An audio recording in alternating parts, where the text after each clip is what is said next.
Motoring 2010 on TSN is brought to you by Quaker State, Real Durable Oil, and Michelin, a better way forward.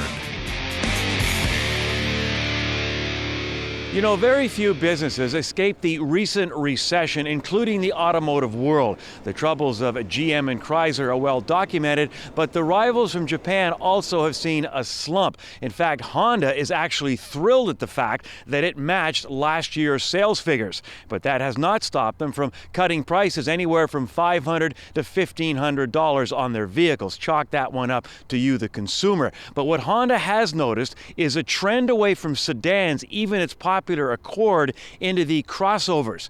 So Honda thought, how are we going to fix this? Well, why don't we make a Accord crossover and call it a Crosstour?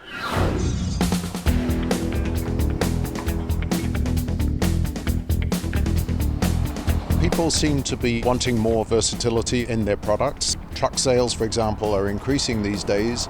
People are looking for more space for cargo, more flexibility with their vehicles. So Accord Crosstour was just a natural vehicle for us to bring to market right now. Yeah, it definitely is based on the Accord. Customers will see that when they sit inside. It is very much an Accord interior. The platform is the Accord, but we've added all-wheel drive to this vehicle, so we feel we've added a new dimension to it as well. We do feel we were pioneers somewhat in this segment with the CR-V, which came out in the late 90s. It starts with an EXL two-wheel drive, then you move up to the EXL all-wheel drive, which we feel will be the volume of our sales, and then the top trim is the EXL with navigation. We started with the six-cylinder because we believe that this is an upscale customer who's aspiring, after they finish with Accord, for something a little more with a little more equipment. So we felt that to start off with, a six-cylinder was the way to go. They all start that way, don't they? And every new model introduction starts off with the top of the pack, the most expensive with all the gadgets, and then a year later you get the economy version. I wouldn't be surprised we'll see a four-cylinder in a year or so. They've tried to, if you like, replicate the Accord wagon of old in the current way of thinking. Wagons aren't cool now, they are to me, but I think in this case, this one, they've given the utility of a wagon and the back seat space, which is what I noticed compared to the ZDX. There's a great big back seat in this thing and a great deal of utility with this new shape. I was impressed. I didn't expect anything from the Crosstour. I said, what's that? And I got in there, I was impressed by the acceleration.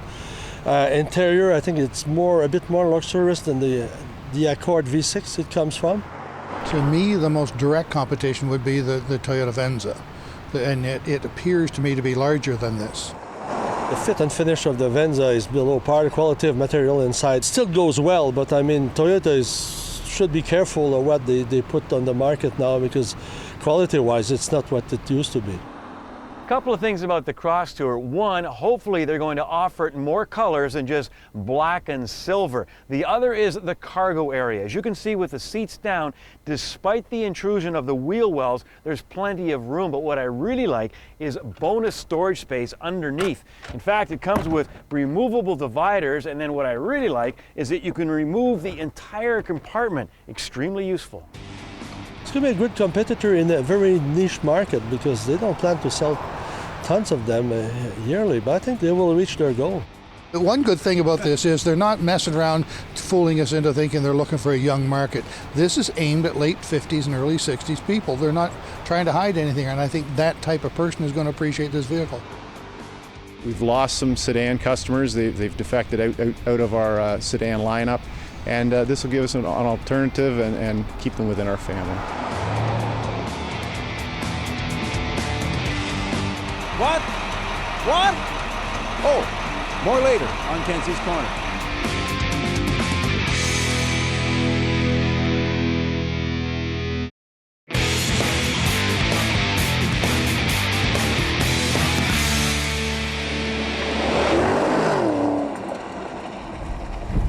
Since picking up this Porsche Panamera, the questions have been non-stop, and they all key on one focal point.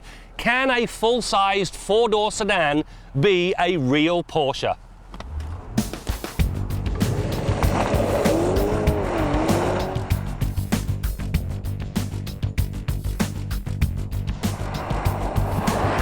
Before the monstrosity called Cayenne, all good Porsches had three things in common.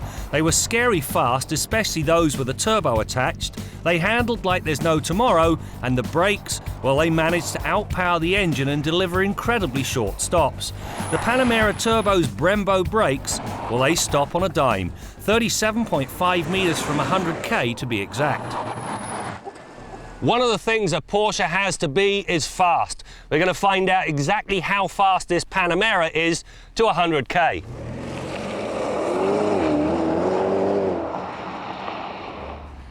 So there you have it, 3.7 seconds to 100k. Now that is fast, but it's not where this car excels. Where this car really does excel is the 80 to 120 passing move.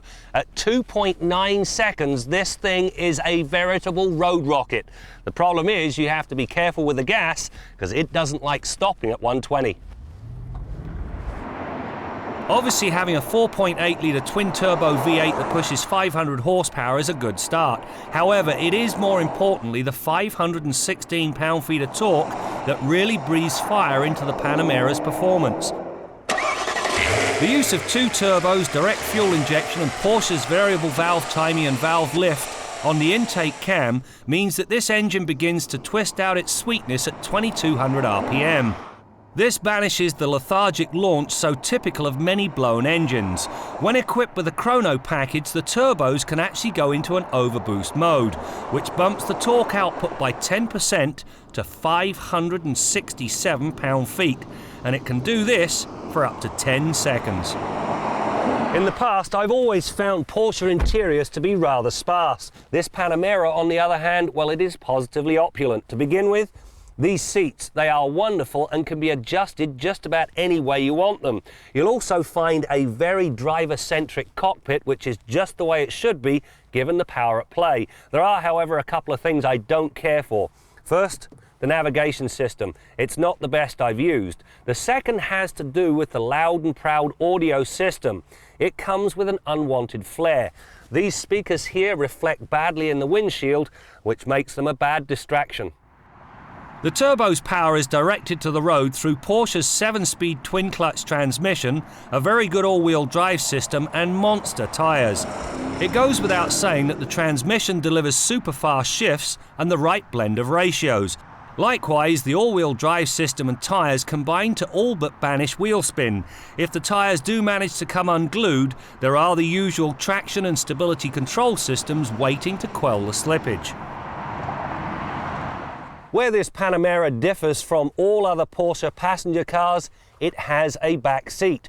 Two very comfortable ones, in fact. Plenty of legroom, plenty of headroom. It is also different because it has a usable trunk. There's a ton of space with the seats up, and if you fold them flat, 44.6 cubic feet of cargo space.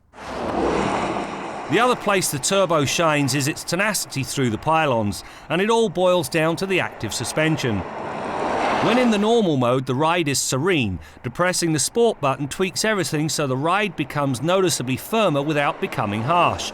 However, when the time comes to flex the Panamera Turbo's muscle, the driver need only call upon the Sport Plus mode. Here, everything is ramped up to hyper. The suspension stiffens and the ride height drops by 25 mil. The rest of the car is also hunkered down, so the throttle response is faster, ditto the gear changes, and the electronic nanny's intervention point is dialed back so it's possible to pitch the back end out. Oh, the smiles. So the answer to that question, this car most definitely is a real Porsche. It is blindingly quick, it handles like the dickens, and it feels every inch a Porsche. It also has, of course, the advantage of having a usable back seat and some real trunk space, all of which left me with but one question. Who exactly is the buyer?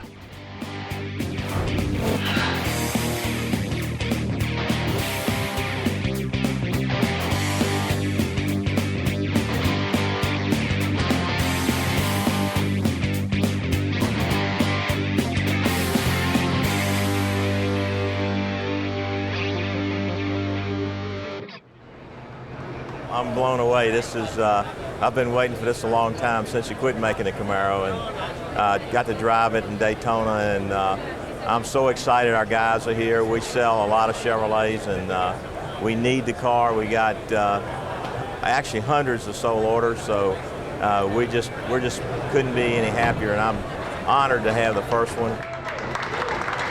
Race car owner and GM dealer Rick Hendrick echoed the feelings of everyone who worked at General Motors when the first Camaro rolled off the assembly line in Oshawa, Ontario. Although big numbers were not anticipated, GM, in dire financial straits, hoped it would be the halo car that would eventually bring customers back into the showroom. But so far, so good. Since 1986, the Ford Mustang has almost always outsold the Camaro, but the new Camaro actually outsold the Mustang for 6 straight months in 2009, sometimes by a wide margin. The Mustang should take the title again in 2009, but remember, the Camaro was not launched until March. Make sure you check out the Motoring website at motoringtv.com. You can watch any program you may have missed. In fact, how about a trip down memory lane and see what we were driving as far back as 1988. Check out our blog, our photo gallery, and much more. It's all there at motoringtv.com.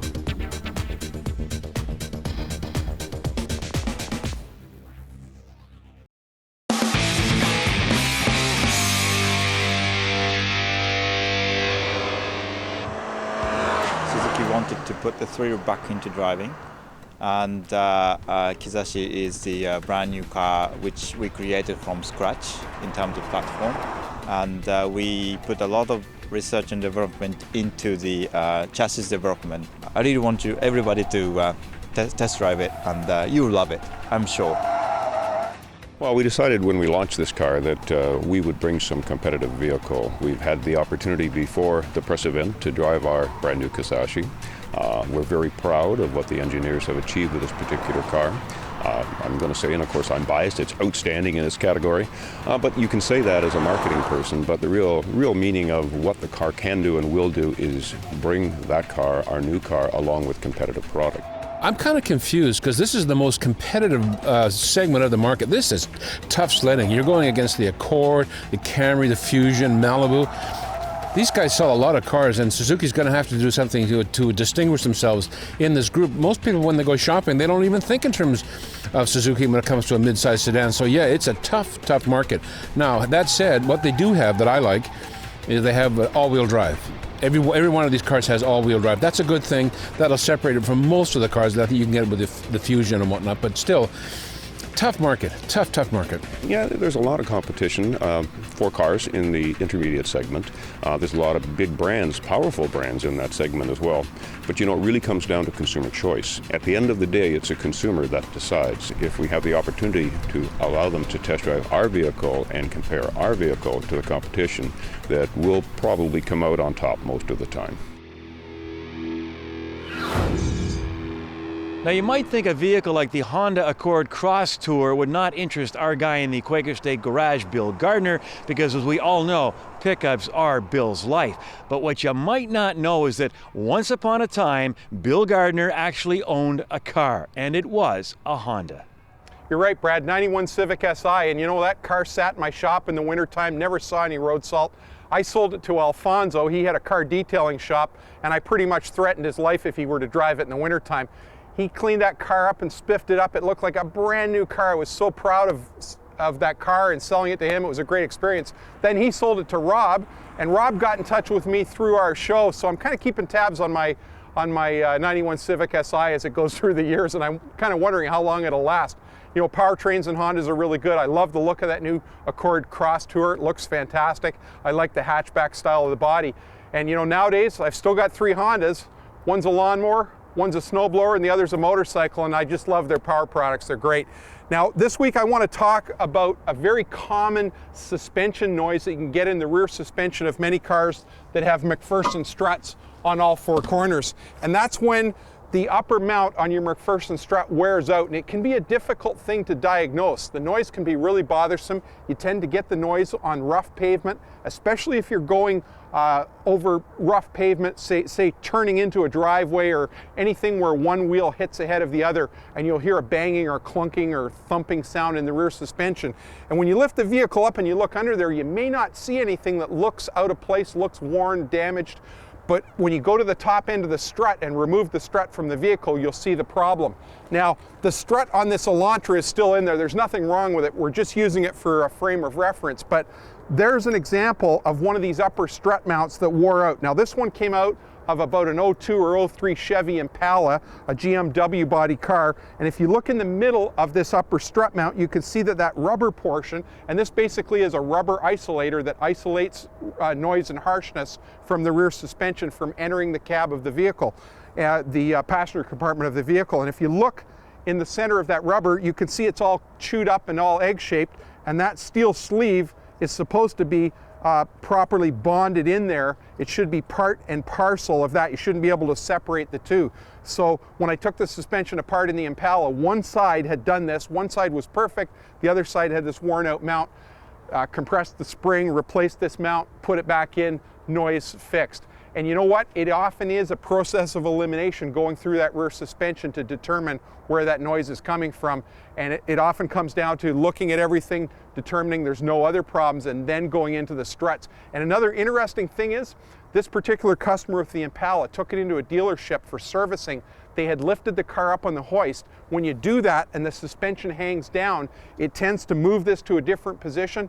The noise got really bad. It got a lot worse. So he thought they'd actually done something wrong to the car. They hadn't, in fact. I explained that to him because he was kind of cheesed off at the dealership. It wasn't their fault. They were just in the wrong place at the wrong time. And that is the nature of these things. When you lift them up on the hoist and it hangs down, the noise may change dramatically. So there's another way to diagnose it. Till next week, I'm Bill Gardner for Motoring 2010.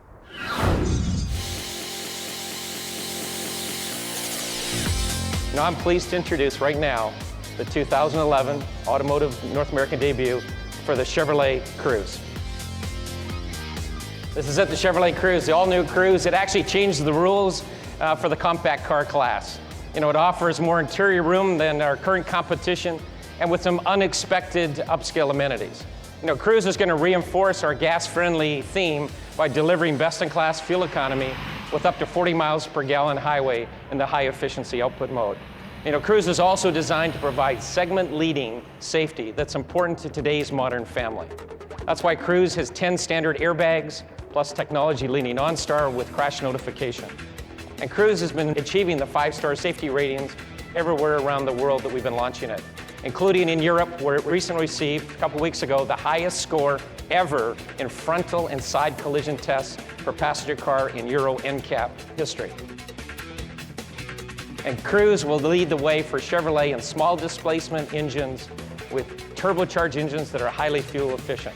The available 1.4-liter turbo Ecotec engine is like two engines in one, delivering the power of a larger engine when you need it, but maintaining the fuel efficiency also when it's required. We believe that Cruze will raise the bar in the highly competitive, value-oriented segment of the market with its expressive design and overall refinement.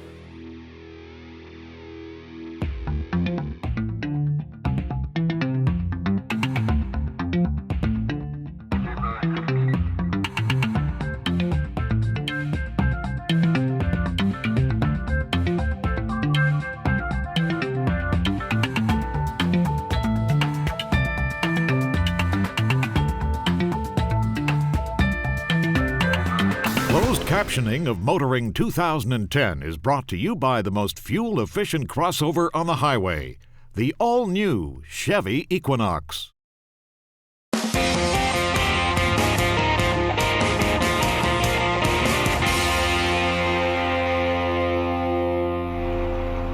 Normally when we do these segments, we do this little walk because, well, we think it looks cool. It looks so cool that Rick Mercer stole the idea from us. But the reason we're doing the walk today is I can barely hear myself think because of this truck that's idling over there, this huge diesel dump truck. Now, it's been doing that for at least 20 minutes because, well, I had to wait for Brad and the cameraman to get here because, of course, I'm always on time and they're always late. Now, as we've probably said before on this show, idling your engine is about the worst thing you can possibly do for it because the fuel can actually wash the oil off the cylinder walls and next thing you know, your engine's ruined. It's particularly bad when the thing is cold. If your car's too cold in the morning, wear gloves, fire it up, drive away because the engine warms up more quickly when it's under load. If you're idling, it's not warming up quickly. Your CatCon is not working right. And of course, you're polluting the atmosphere over there. And as for fuel consumption, well, you're obviously getting 0 miles per gallon over there. Studies have shown you can actually turn an engine off and back on 30 times a minute, and it uses less fuel than idling for that minute. Now, the City of Toronto has an anti-bylaw against idling. It's a 3-minute deal. If you idle for more than 3 minutes, you're supposed to get a ticket, which means if you're in a drive-through, you're probably breaking the law. Well, you should probably stop and turn your engine off and go inside anyhow. But they're going to plan on reducing that from 3 minutes to 1 minute. Now, it's barely enforced now. With 3 minutes, it's probably not going to be enforced at all with 1 minute. But, you know, as you might expect, I have a solution. They should take all those cops who are writing tickets illegally for people who are flashing their high beams at radar traps and have them go after the idlers. It's the only logical thing to do. I'm Jim Kenzie. As we said earlier, Honda saw sales slipping from its Accord sedan into the crossover segment. Well, they're hoping that the new Accord Crosstour is just what the doctor ordered.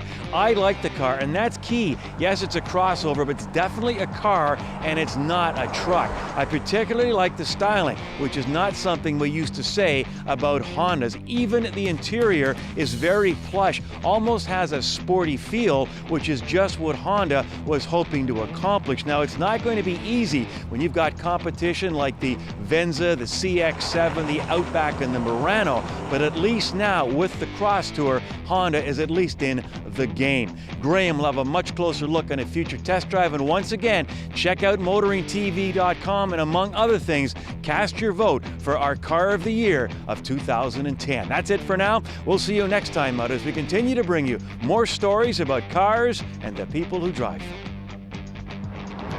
I mean, I think this time last year there was a great buzz about the revival of the LA show. You know, we've got California weather here, and Detroit in January is like, why would you be there? But there's some strange element with this show that the key luxury manufacturers, Lamborghini, Bentley, Aston Martin, Maserati, Ferrari, this is an enormous luxury car market, but those guys have decided to abandon the show. Unbelievable thinking. Motoring 2010 on TSN has been brought to you by Quaker State, real durable oil, and Michelin, a better way forward.